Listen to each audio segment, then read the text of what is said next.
যা জেতার আমাদের হয়ে গেছে 2022 বিশ্বকাপে। নেক্সট ম্যাচ ক্যাপ ভার্দের সাথে একটা অঘটন ঘটে যেতে পারে আসলে। না, আমরা আসলে কাউকে খোঁচাখুচিতে যেতে চাই না। মেসি যেহেতু আছে তো আমার কেন অন্যদের দিয়ে গোল করাতে হবে?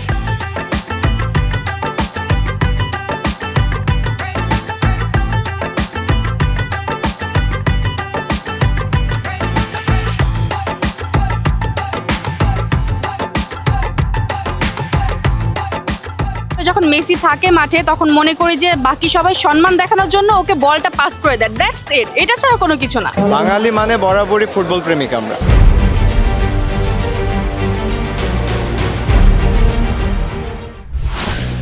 ফুটবল মানে উন্মাদনা, ফুটবল মানে উত্তেজনা, আর সেই উত্তেজনার তাপ পোহাতে আজকে আমরা আছি আইইউবিএটি ক্যাম্পাসে। আজকে সারাদিন ব্যাপী এখানে থাকবো, গল্প করব, খেলবো মজার মজার কুইজ অ্যান্ড গেমস। আমন্ত্রণ জানাচ্ছি এবিপি কেবল প্রেজেন্স গোলের গল্প পাওয়ার্ড বাই রাইজ এবং পুরো অনুষ্ঠান জুড়ে আজকে আপনাদের সঙ্গে রয়েছি আমি মেহেরুন্নেসা মেঘা। চলুন তাহলে কথা বলি, দেখি এখানকার শিক্ষার্থীদের মধ্যে ফুটবল নিয়ে এবারের ক্রেজ কতটুকু, তারা এবার ফুটবল নিয়ে কি ভাবছে। কথা বলতে চাই তাদের সঙ্গে।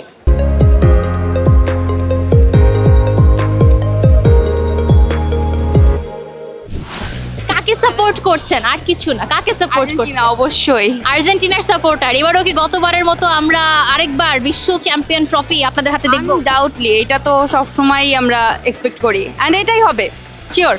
আর কি মনে হয়, সবাই তো বলে ব্রাজিল সাপোর্টাররা যে মেসি ছাড়া আসলে আপনাদের টিম অসম্পূর্ণ। মেসিকে ছাড়া কি টিম কোনোভাবে ফাইনাল পর্যন্ত যাবে কিনা?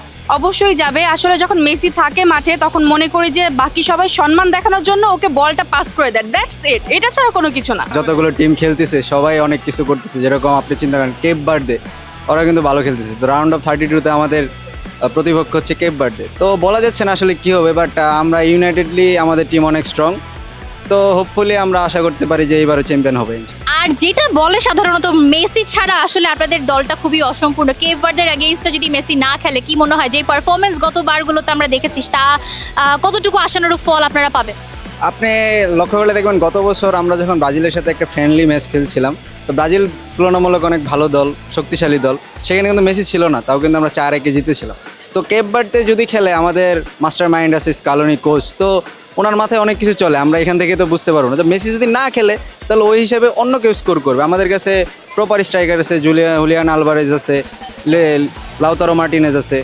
তো আমরা আশা করতে পারি গোল মেসি ছাড়াও হবে, বাট মেসি যেহেতু আছে তো আমার কেন অন্যদের দিয়ে গোল করাতে হবে? যা জেতার আমাদের হয়ে গেছে 2022 বিশ্বকাপে। সো আমাদের আর কোনো প্রত্যাশা নাই, মেসি আছে আমাদের দলে। আমরা চাই সে ভালোভাবে খেলুক, সে সুস্থ থাকুক, এটাই। আচ্ছা, মেসি ছাড়া আপনাদের দল যে সম্পূর্ণ না, এটা কতটুকু আপনারা এগ্রি করেন যে যদি এবার কেপ ভার্দের সঙ্গে মেসি না খেলে তাহলে আপনাদের পারফরমেন্স কি এই এক্সপেকটেশনসের তুলনায় বেশি হবে কিনা, বা আপনাদের এক্সপেকটেশনস ফুলফিল করতে পারবে কিনা? অবশ্যই পারবে, কারণ মেসি একমাত্র না আমাদের দলে দিবালা আছেন, আরও অনেক প্লেয়াররা আছেন। সো আমরা কোনো ভয় পাচ্ছি না, বা আমাদের কোনো এক্সপেকটেশন কম না, আমাদের এক্সপেকটেশন অবশ্যই বেশি। ইনশাআল্লাহ আর্জেন্টিনা জিতবে। বাঙালি মানে বরাবরই ফুটবল প্রেমিক আমরা। আর তার উপর নিজের ভার্সিটিতে যে ক্রেজটা আমি পাচ্ছি, এটা আসলে অন্য কোনো ভার্সিটিতে খুব একটা আমি দেখিনি। হ্যাঁ, কিছু কিছু ভার্সিটি কারেন্টলি অনেক হাইপ করতেছে, বাট আমাদের ভার্সিটিতে এটা খুব সম্ভবত second time. So I am very excited about that. আর এবার কি মনে হয় বিশ্ব চ্যাম্পিয়ন হিসেবে গতবারের মতো ট্রফিটি আপনাদের হাতেই যাচ্ছে? আচ্ছা, এই বিষয়ে একটু যদি আমি বলি তাহলে জিনিসটা একটু কন্ট্রোভার্সিয়াল হয়ে যাবে, কারণ এবার ইংল্যান্ডের পারফরমেন্স, তারপরে জাপানের পারফরমেন্স, দেন ফ্রান্সের পারফরমেন্স, সবার পারফরমেন্স দেখে যেটা মনে হচ্ছে যে they are really need the trophy. তারা খুবই হাংরি এবার ট্রফির জন্য। সো আর্জেন্টিনার জন্য কারেন্টলি একটু টাফ হয়ে যাবে, but as it is my favourite team, so I am hoping for the best. না, আসলে আমরা তো আর্জেন্টিনাকে আমাদের জেনারেশন আমরা যেভাবে দেখে আসছি, মেসি মেসি মেসি দেখে আসছি আসলে। হ্যাঁ, আর্জেন্টিনা খেলতে পারবে অফকোর্স, বাট মেসি ছাড়া আসলে টু বি অনেস্ট ওদের একটা স্ট্রাগল পিরিয়ড যাবে মেসি চলে গেলে ফর শিওর। নেক্সট ম্যাচ ক্যাপ ভার্দের সাথে আই ডোন্ট থিঙ্ক মানে একটা অঘটন ঘটে যেতে পারে আসলে, কারণ মেসি যদি না নামে আর কি। বাট মেসি নামলে আসলে ওদের টিমের প্লেয়াররা ভালো একটা মোটিভেশন পায়, ভালো একটা স্পিরিট থাকে ওদের মধ্যে। তো ওই সময় ওরা এমনিতেই ভালো খেলে। আর ভালো ওই যে বললো যে কি জানি জুলিয়ান আলভারেজ, তারপর ম্যাগাস্টার ছাড়া আরও কে কে আছে ভালো খেলে, বাট ওরা তো মানে মেসির লেভেলে খেলে কাপ নিয়ে এসে বা একটা টুর্নামেন্ট জেতা দিতে পারবে না। না, আমরা আসলে কাউকে খোঁচাখুচিতে যেতে চাই না।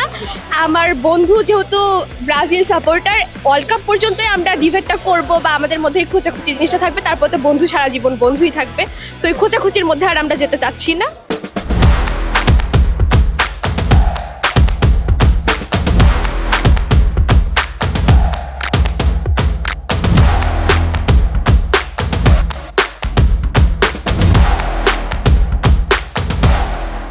দর্শক, ফুটবল বিশ্বকাপের ইতিহাস নিয়ে আইবিএটি এর স্টুডেন্টরা কতটুকু জানে সেটি আমরা জানবো তাদের কাছ থেকে। আসুন আমাদের সাথে। কেমন আছেন সবাই? এবারের বিশ্বকাপ কি দেখা হচ্ছে সবার? জি ভাই। আচ্ছা, আমরা একটু 5টা প্রশ্ন করবো আপনাদের সবাইকে। এর মধ্যে যে সব থেকে বেশি উত্তর দিতে পারবে তাদের জন্য রয়েছে রাইজের পক্ষ থেকে একটি গিফট হ্যাম্পার। দর্শক, শুরু করার আগে আমরা একটু পরিচিত হব আমাদের যেসব গেস্ট আছেন আমাদের সাথে। ভাই, আপনার নামটা? মোহাম্মদ আবিদ হাসান কোন রিফাত, দলকে সাপোর্ট করছেন? Argentina. Adnan Habib, Portugal. Rashik Zishan, Brazil. Pratyay Mahmud, Argentina. Bashar Sadab, Argentina supporter. ঠিক আছে দর্শক, আমরা পরিচিত হচ্ছিলাম আমাদের পার্টিসিপেন্টদের সাথে। আমরা একটু প্রশ্ন এবং প্রশ্ন উত্তর পর্বে চলে যাই। এবং প্রথম প্রশ্নটা হচ্ছে, প্রথম বিশ্বকাপ কত সালে অনুষ্ঠিত হয়েছে? 1930 সালে। আপনার উত্তরটি সঠিক হয়েছে। পরবর্তী প্রশ্ন আমরা যেতে চাই, প্রথম বিশ্বকাপের আয়োজক দেশ ছিল কোনটি? উরুগুয়ে। 5টি প্রশ্নের মধ্যে কিন্তু ভাইয়া 2টি প্রশ্নের উত্তর দিয়ে ফেলেছে। আমরা দেখি আর কেউ পারে কিনা। ফাইনালে উরুগুয়ে কার বিপক্ষে খেলেছিল? আর্জেন্টিনা। ভাই কিন্তু 5টির মধ্যে 3টা উত্তরই সঠিক দিয়ে ফেলেছে। আমরা মনে হয় আমরা কাঙ্ক্ষিত যে পার্টিসিপেটকে চাচ্ছি, যে উইনারকে চাচ্ছি, আমরা মনে হয় পেয়ে গিয়েছি। তারপরও আমরা আরও 2টি প্রশ্ন করতে চাই। বিশ্বকাপ খেলেছে 3বার কিন্তু কখনোই চ্যাম্পিয়ন হতে পারেনি, এরকম এই দেশটি কোনটি? ইতালি। ইতালি তো 4বার বিশ্বকাপ চ্যাম্পিয়ন। কোরিয়া। এই প্রশ্নের উত্তরটি কেউ সঠিক দিতে পারেনি। আমরা আরেকটি প্রশ্ন করতে চাই, বিশ্বকাপে সর্বোচ্চ সংখ্যক ফাইনাল খেলেছে কোন দল? ব্রাজিল। জার্মানি। উত্তরটি সঠিক হচ্ছে। আমাদের মনে হয় আমরা কাঙ্ক্ষিত উইনারকে আমরা পেয়ে গিয়েছি। ভাইয়ের নামটা? মোহাম্মদ আবিদ হাসান রিফাত। 5টি প্রশ্ন আমরা করেছিলাম, এর মধ্যে 3টি সঠিক উত্তর দিয়েছেন আমাদের আবিদ ভাই। আবিদ ভাইকে আমরা একটি গিফট দিতে চাই রাইজের পক্ষ থেকে। দর্শক, আমরা কাঙ্ক্ষিত উইনার কিন্তু পেয়ে গিয়েছি। 5টি প্রশ্ন করেছিলাম, তার মধ্যে 3টি সঠিক উত্তর দিয়েছেন আমাদের আবিদ ভাই। আমরা তাকে রাইজের পক্ষ থেকে একটি বিশেষ গিফট হ্যাম্পার দিতে চাই। তার কাছ থেকে শুনবো কেমন লাগছে গিফট পেয়ে। আলহামদুলিল্লাহ ভালো, আরও বেশি খুশি হবো। যদিও জানি এবারে আমরা বিশ্বকাপ নেব, আর্জেন্টিনা অবশ্যই নেব। যদি নেওয়ার পর মন থেকে আরও বেশি খুশি হবো। রাইজ থেকে কখনো কেনাকাটা করা হয়েছে? জি ভাই, করছিলাম। কি কিনেছেন রাইজ থেকে? Shirt, T shirt. কেমন ওদের? আলহামদুলিল্লাহ ভালো, কোয়ালিটি ভালো আছে।